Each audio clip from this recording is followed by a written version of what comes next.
Chine. La première dame de la République de Guinée, Madame Lauriane Doumbouya, participe à une conférence sur l'éducation féminine en Chine en marge du FOCAC. C-Web Info, 100% de l'information continue, 24h sur 24 sur 7, en cliquant sur cwebinfo.net.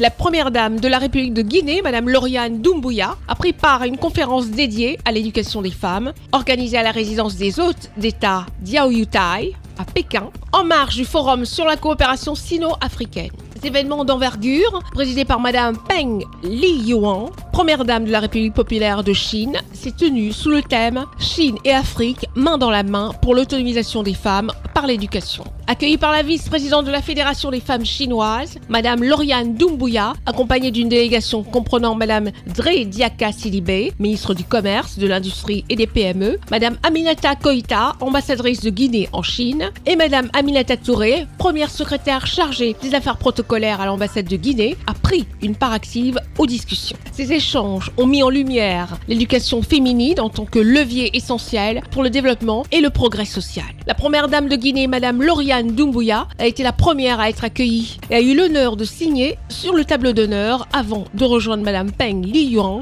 pour les discussions. Durant son discours, Madame Peng Liyuan a souligné la nécessité d'intensifier les efforts communs afin de promouvoir l'éducation des filles et des femmes, insistant sur son importance dans la réduction des inégalités et l'autonomisation des communautés. Elle a exprimé son engagement à renforcer la coopération entre les premières dames africaines pour faire face aux défis tels que l'accès à l'éducation et aux opportunités économiques pour les femmes. Cette rencontre a également été marquée par des échanges culturels enrichissants, notamment une représentation de l'opéra de Beijing ainsi qu'une prestation artistique de jeunes talents chinois illustrant l'importance de l'éducation pour l'épanouissement personnel et communautaire.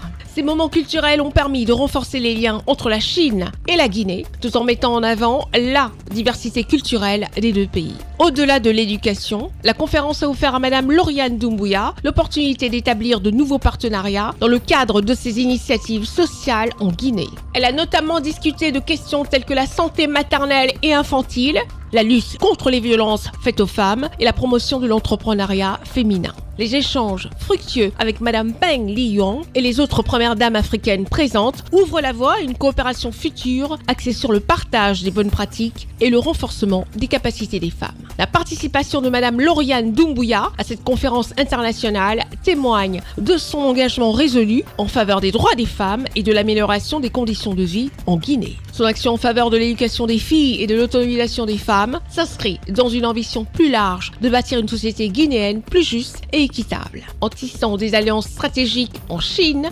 Madame Lauriane Doumbouya s'assure du soutien international pour les initiatives qu'elle défend au niveau national.